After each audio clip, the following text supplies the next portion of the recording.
নানা জায়গা ঘুরে অবশেষে বাংলাদেশে পালাতে না পেরে ক্যানিংয়ের মাতচোর সে এনআইএর হাতে ধরা পড়ে গেল কামালগাজীর মোড়ে।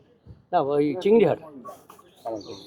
দেখুন এ তো সবে শুরু হয়েছে, তো আপনি গুনতে থাকুন না, ঠক বাঁচতে গাঁও উজাড় হয়ে যাবে। 1-1.5 লোককে ইমিডিয়েট অ্যারেস্ট করা উচিত, যারা অত্যন্ত অপরাধী, অত্যাচারী, লুটেরা। মানুষের প্রচণ্ড ক্ষোভ আছে এদের বিরুদ্ধে, আর এই জন্য ওদের অ্যারেস্ট করা দরকার আছে। নাহলে কোনো অঘটন ঘটে যায়। মানুষ যেভাবে অ্যাটাক করছে, রাস্তায় ঘিরছে, ধরছে, মারছে, পিটছে, যদি কোনো অঘটন ঘটে যায় সেন ওদের জীবনের স্বার্থে ওদেরকে অ্যারেস্ট করে জেলে রাখা উচিত। বাকি কোর্টে তার মামলা চলবে, প্রমাণ হলে দোষী সে তারা সাজা পাবে, কিন্তু ইমিডিয়েট পুলিশের এদেরকে অ্যারেস্ট করা উচিত। মানুষের ক্ষোভ খুব বাড়ছে, যাদের নিয়ে এত অত্যাচার, যাদের নিয়ে এত অভিযোগ, সেই লোকগুলোকে কাস্টডিতে রাখা উচিত। সোশ্যাল মিডিয়া ইনফ্লুয়েন্সাররা বলছে প্রতিদিন এত অ্যারেস্ট হচ্ছে, তারা বিভ্রান্ত হয়ে পড়ছে, পোস্ট করতে পারছে না। হ্যাঁ, এটা ঠিকই, সমস্যা আছে, আপনাদেরও সমস্যা। কোথায় কোথায় খবর দেখাবেন? খবর টিভি খুললেই দেখি চোরদের মুখ দেখতে, আমি তো ভয় টিভি খুলি না। আপনারা এত সুন্দর নিউজ দেখাচ্ছেন, কিন্তু আমরা দেখতে চাইছি না বা পাচ্ছি না, কারণ এই ধরনের লোকেদের বিরুদ্ধে একদিন কমপ্লেন করে এসেছি। তাদেরকে অনেকে চিনত না, তাদের মুখ দেখতে পাচ্ছে। সংবাদ মাধ্যমে যদি এই চোরদের মুখ ভরে যায় সকাল থেকে রাত অবধি, আমাদের পক্ষেও খুব মুশকিল। যারা সংবাদ দেখা, অনেকের একটা নেশা আছে, সারাদিন বিভিন্ন চ্যানেল ঘুরিয়ে ঘুরে দেখেন, তারাও বোর হয়ে যাচ্ছেন। অভিষেক ব্যানার্জি ডানা ছাটা হলো। অভিষেক ব্যানার্জিকে সঙ্গে আগলে রাখতে গিয়ে মমতা বন্দ্যোপাধ্যায়ের দল উঠে যাব করছে। এই অবস্থায় দোলা সেন এবং তার সঙ্গে সায়নী ঘোষ, তাদেরকে সহকারীর দায়িত্ব দেওয়া হলো অভিষেকের সঙ্গে। দেখুন, যেটা সম্ভাবনা সবাই বলেছিলেন যে টিপু মানে অখিলেশ বাবু যেটা করেছিলেন সমাজবাদী পার্টি নিয়ে, বাপকেই সরিয়ে দিয়ে দখল করে নিলেন, সবাই ভেবেছিল পশ্চিমবাংলায় সেই ধরনের একটা সিন হবে। কিন্তু মহারাষ্ট্রের সিন দেখতে পেলাম, উত্তরপ্রদেশের সিন হলো না। যা দেখলাম ওদের পার্টিদের কথা শুনে মনে হচ্ছে যে ক্ষোভটা ছোটোবাবুর উপরে বেশি। যাই হোক, সবাই এখন অস্তিত্বের সংকটে ভুগছেন, মাথায় ছাতা চাই, কারণ একদিন অনাথ হয়ে যারা রাজনীতি করেছেন, কোথাও কোনো সকালবেলা প্রসাদ চড়াতে হয়, কাউকে ফুল চড়াতে হয়, কাকে চড়াবেন বুঝতে পারছেন না, খুবই সংকটের মধ্যে টিএমসির নেতারা। কিন্তু এটা জেনে রাখুন, মন্দিরই ভেঙে গেছে তো ভগবান কোথায় থাকবেন। ফিরহাদ হাকিম শেষবারের মতো পুরসভা থেকে বেরিয়ে গেলেন নিজের চেয়ারকে প্রণাম করে। নেতাজি সুভাষচন্দ্র চিত্তরঞ্জন দাস যে চেয়ার অলঙ্কৃত করতেন তাতে বসার আমার কোনো অধিকার নেই, এটা উনি যাওয়ার আগে উপলব্ধি করলেন। এতদিন কি উনি মাটিতে বসতেন, নাকি ভরতের মতো খড়ম রেখে পুজো করতেন? ড্রামাটা দিদির কাছে শিখেছেন তো। কিছু না বলে চুপচাপ থাকুন, আপনাদেরকে লোকে 15 বছর দেখেছে, সমস্ত কিছু লোকের মনে আছে। কী কী ডায়লগ দিয়েছেন, সেই ইঞ্চি সাইজ থেকে ফুট সাইজের নেতা, তাদের ভাষা, তাদের ভিডিও দেখে নিন আপনি। কী অহংকার, মানুষকে, আইনকে ডোন্ট কেয়ার করে একদিন করেছেন। তো যারা ওখানে সকালবেলা হত্যা দিতেন ওই বাড়িতে, আজকে উল্টো মুখে উল্টো কথা বলছেন। আজ ধরে নিন রেজাল্টটা 21-এর মতো না হলেও যদি 1500 সিট পেয়ে টিএমসি সরকারে আসতো, তাহলে কি এই লোকেদের এই কথা শুনতাম আমরা, নাকি এই পদত্যাগের প্রতিযোগিতা হতো? তো আজকে যারা একদিন ভোগ করেছেন, সুবিধা নিচ্ছেন, এই সমস্ত অপরাধের এরাও ভাগী। একা মমতা ব্যানার্জি অপরাধ করেছেন, অভিষেক ব্যানার্জি অপরাধ করেছেন নয়, অপরাধ তো এরাই করেছে। এদের হাতে রক্ত লেগে আছে, এদের হাতে পাপ লেগে আছে।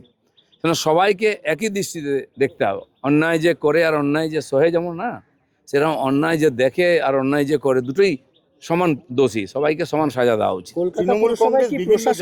কলকাতা পুরসভায় কি প্রশাসক বসতে চলেছে এবার? এখন কী হবে বলা যাচ্ছে না। খালি কলকাতা নয়, পশ্চিমবাংলার এই 135-40টা পুরসভা কর্পোরেশন আছে। দেখুন, হাওড়ার মতো পুরসভায় 8 বছর নির্বাচন নেই, দুর্গাপুরের কর্পোরেশনে এরকম 5-6 বছর নির্বাচন নেই। কি সরকার চলছিল এতদিন? এদের তো আগে যাওয়া উচিত ছিল, মানুষ শেষ পর্যন্ত সহ্য করতে না পেরে পাঠিয়েছেন।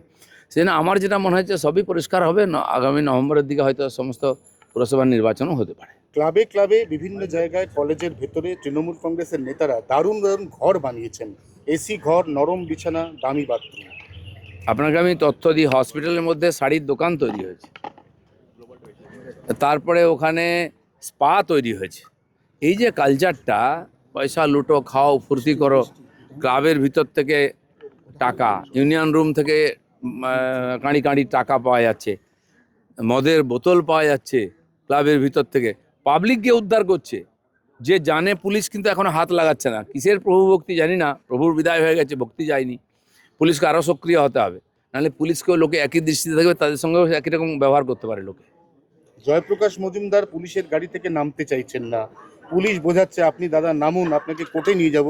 জয়প্রকাশ বলছে নামলি তো ডিম মারবে, আমি নামবো না।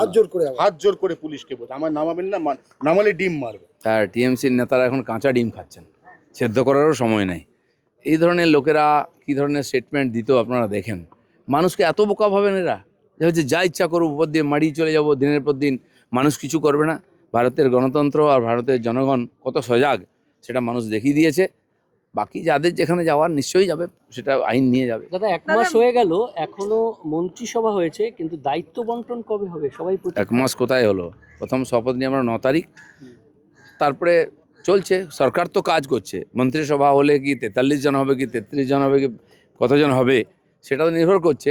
তো মন্ত্রিসভার যে ক্যাবিনেট তারা ডিসিশান নিচ্ছেন, যে কাজগুলো পেন্ডিং ছিল সেগুলো সরকার ডিসিশান নিচ্ছে, পাস হয়ে যাচ্ছে, কাজ শুরু হয়ে যাচ্ছে। এই মাস থেকে যত পেন্ডিং কাজ, কেন্দ্র সরকারের যত প্রকল্পের কাজ সব শুরু হয়ে যাচ্ছে। কাল পরশু আজকে দিল্লিতে বৈঠক হবে, আমরা এখান থেকে ভিসিতে থাকবো, এবং কাল থেকে যে জিরামজি, বর্তমান নারেগা হবে এই মাসে, পরের মাস থেকে জিরামজি শুরু হয়ে যাবে। সড়ক যোজনার টাকা এসে যাচ্ছে, কাজ শুরু হয়ে যাবে। আবাস যোজনা, শৌচালয়, সব কাজ শুরু হবে একসঙ্গে। তো এটা শুরু হয়ে গেলে তখন মন্ত্রীদের দায়িত্ব দেবে, তারা আবার আস্তে আস্তে সমস্ত দায়িত্ব বুঝে নেবেন। চলছে কাজ, অ্যাডমিনিস্ট্রেশনের লোকেরা কাজ করেন, যারা একদিন কিছু করতেন না উল্টো করতেন, তারাই কাজ করছেন, মন্ত্রী তো দেখাশোনা করবেন। জয়ের পরে বাংলাকে আপন করে নিয়েছেন নরেন্দ্র মোদী। তিনি যোগা দিবসে কলকাতায় আসছেন, তিনি দুর্গাপুজোয় 3 দিন কলকাতায় থাকবেন। সেই 19 সাল থেকে মাননীয় প্রধানমন্ত্রী, বর্তমান হোম মিনিস্টার, তখন প্রেসিডেন্ট ছিলেন, যেভাবে বাংলার জন্য সময় দিয়েছেন, চেষ্টা করেছেন, এবং যথারীতি ফান্ডও দিয়ে গেছেন যে বাংলার লোকে কষ্ট না হোক। কিন্তু চোরেরা এখানে দাপিয়ে বেড়ে কিছু রেস্ট্রিকশন করেছেন, সেজন্য এই বাংলা ভারতের সঙ্গে তাল মিলেও শুধু নয়, ভারতকে নেতৃত্ব দেবে সেরকম বাংলা তৈরি করতে চাই, আর মাননীয় মোদীজির নেতৃত্বেই হবে। সেই জন্য বারবার উনি আসছেন, প্রতিনিয়ত চিফ মিনিস্টারকে ডেকে ওখানে বৈঠক হচ্ছে, নতুন নতুন সিদ্ধান্ত আমরা নিচ্ছি। যেন প্রধানমন্ত্রী নিজে এসে এখানে বাংলার মানুষকে আশ্বস্ত করতে চান, যেটা উনি বলেছিলেন ভোটের আগে, যে একবার 5 বছরের জন্য বাংলাকে আমাদের হাতে তুলে দিন, আমরা বাংলাকে নতুন করে গড়ে দেবো, স্বপ্নের বাংলা বানিয়ে দেবো। সেটা হচ্ছে কিনা নিজে দেখতে আসছে। দাদা মাথায় ঢাকা নিয়ে যেই